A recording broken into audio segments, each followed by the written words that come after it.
Hey guys, how's it going? It is S2G and welcome to the first episode of the Barcelona career mode series. If you guys are excited for this series, go ahead and drop a like on this video. If you guys could smash out 50 likes, that would be just ridiculous. And if you guys are new around here, go ahead and drop a sub on this channel so that you do not miss a single upload from me. And obviously we will be having daily FIFA content on this channel. Follow me on Twitter to stay updated with the channel. And now guys, let's get into this series. So the first thing we will be doing is having a look at the squad. So just look at the team we have here. We have the legendary trio MSN up front, Messi, Neymar and Suarez. We have Iniesta, Rakitic and Busquets in midfield. We have Alba, Mascherano, Pique and Alves in defense, and Bravo as our goalkeeper. Our first team is ridiculously good. Probably we just need a centre back and then our first team will be just amazing.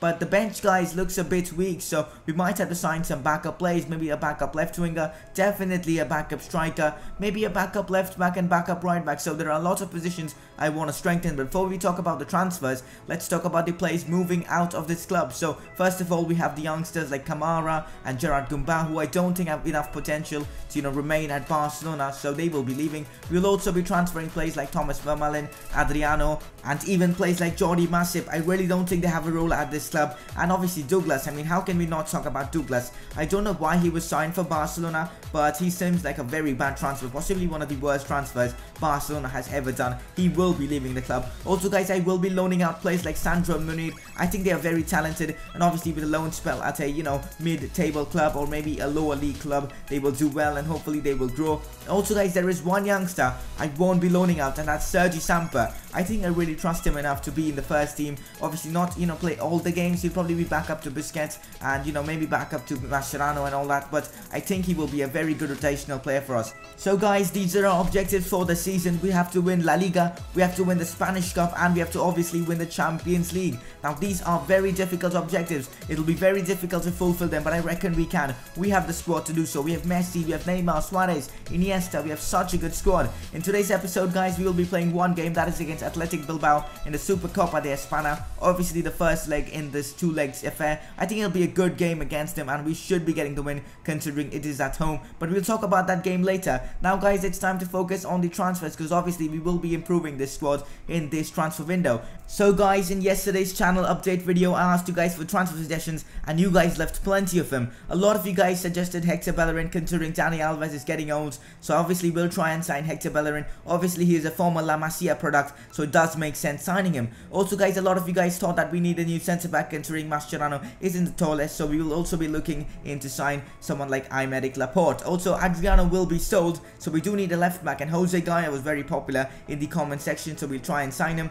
And then Philippe Anderson, he's pretty similar to Neymar and obviously will be a very good backup option to him, and I really want to bring him. So Hector Bellerin, Laporte, Jose Gaya and Philippe Anderson will definitely be joining the club. But guys, I'm not sure who to sign in central midfield. I definitely want a top quality central midfielder to join the club, whether it's Paul Pogba or Marco Verratti. Both of them were very popular in the comment section. I couldn't decide with them, so I've put a poll up guys, so you can vote by clicking that I button on the top right of your screen. So just click it and vote, and in the next episode I will sign one of them. Also Dybala was probably the most popular player in the comment section, probably because in real life he's pretty much linked with Barcelona and wants to join them. He's even said that he would swim across to Barcelona to actually join them. That's ridiculous, but yeah, he's a big fan of Messi and co, so he could potentially join us, but I don't think we'll be able to get him now because he's just joined Juventus, so we might have to sign another striker. So let me know down in the comment section below which striker should we sign as a backup striker. So guys, as you can see, I have put in a 16.5 million offer for Hector Bellerin. Let's see if Arsenal do accept that. I've put in a 32 million offer for Aymeric Laporte.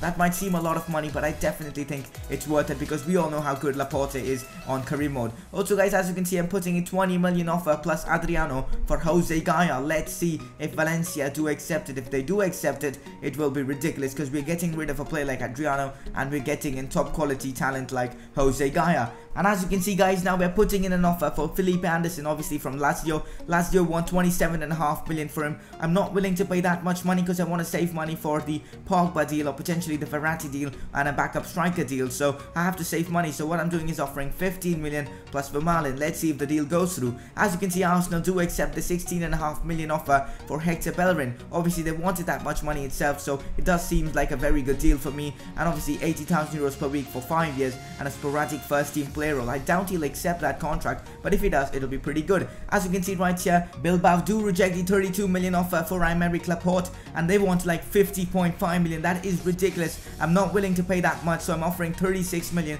Let's see what Bilbao come back and say. And as you can see, guys, the Philippe Anderson is probably going to go through. They have accepted the transfer offer. We'll offer 130,000 euros per week. Let's see what happens. And as you can see, guys, Valencia also have accepted the transfer offer of Gaia. They're happy with getting Adriano and obviously 20 million euros to spend. So we'll offer Gaia 120 grand per week, 5 years, and a squad rotation player role. He should be accepting that contract. It's a pretty good contract. As you can see, guys, we've got a transfer offer, basically a loan offer for Munir El Haddadi to Eibar. So let's loan him out. It doesn't really matter. He'll grow there. That'll be good for us. As you can see, guys, Philippe Anderson will be joining us. Our first signing, I guess. Really good transfer, that is. He'll be a good backup option for Neymar. Really good to see that we have managed to sign him. Unfortunately, guys, Bilbao do want that 50.5 million for Laporte, so I can't spend that much money on one player. So what I'll do is I'll offer 40 million euros for him. That's my final offer. If Bilbao do accept it, that's great. As you can see, guys, here Jose Gaia does accept the contract offer. He is our second player to join us. He'll be also a very good backup option to Jordi Alba. We're getting a really good team right here, and I think we can definitely, you know, win all 3 competitions with this team. Hector Bellerin now joins as well. This team is getting ridiculous. We have so many good youngsters and so many good talented players as well. It's just getting ridiculous. As you can see, Bilbao also accept the transfer offer. That's pretty awesome. We will be having Aymeric Laporte most probably, if he does accept the contract offer. 180,000 euros per week for 5 years. Important first team player role. He should be accepting this contract. It's a very lucrative contract. Let's see if he does accept it. Now, guys, the most weirdest thing of this series yet. Sandro. I mean, a loan offer came for him. I wasn't sure what to do. I thought I'd reject it because it's Real Madrid. Then I just thought, you know what, let's just accept and see what happens. I mean, it's so weird. I mean, your direct rivals coming in to loan a 20-year-old youngster who's not even 75 rated from... It's just ridiculous. I couldn't even think about it. I mean, I just let him go. I just wanted to see what would happen, so I just let him go. But anyways, we won't talk much about that. That was just a ridiculous moment. Laporte has joined us. What a team we have here. Obviously, Sandro wasn't a big part of the team, so it made sense letting him go. Obviously, just alone though. As you can see, guys, this is the team we have here right now. Laporte is now our new centre back. He'll be replacing Mascherano there. I'll probably use Mascherano as backup to Sergio Busquets, and obviously Samper will be third choice to obviously Sergio Busquets. But this team is looking really good. On the bench, we now have Philippe Anderson. I mean, look at those traits and specialities. He's only 79 rated. He's got all those traits and specialities. I mean, it's just ridiculous. We also have Gaia in the team. Jose Gaia, look at that pace, 90 sprint speed. It is absolutely ridiculous. He's like a blood brother to Jordi Alba.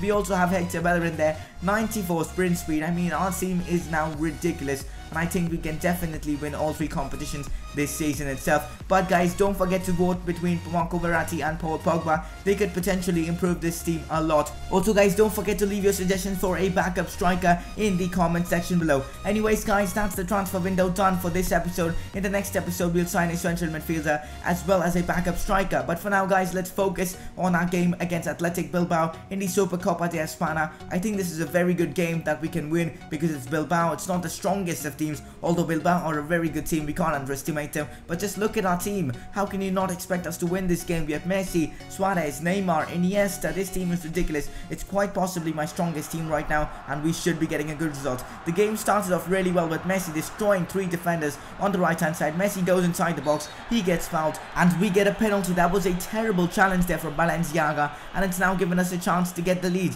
And apart from that, it's pretty much ended this game as well because Balenciaga gets himself sent off deservedly. Messi to take this penalty, and Messi scores a pretty decent penalty from Lionel Messi. He's not that great in penalties, but he does score. And that, guys, is the first goal of this series, and it was just fitting that Lionel Messi, the best player in the world, has scored it. As you can see, guys, Bilbao were really trying to get back in this game, trying to get that away goal, but Aduri's cross meets Raul Garcia's head, but the header was then saved. And then, guys, we had a chance to make it 2 goals to nil as Messi's shot is saved by Irizos, but then Neymar missed an open header. How did he not score that? That was such an easy chance. After that, guys, in the 78th minute of this game, Bilbao just went crazy. They just started attacking. They just put all men forward, and that could potentially cost them. But here, Bravo had to make a good save to keep them out from scoring. But then, guys, in the 74th minute, as I said, on the counter, we destroyed Athletic Bilbao. Look at that. Busquets turns and passes the ball into Lionel Messi. Messi in such a position is danger. Look at Messi going inside. He passes it into Andres Iniesta. Iniesta takes the shot, and Iniesta scores. A very good goal from him him in the 76th minute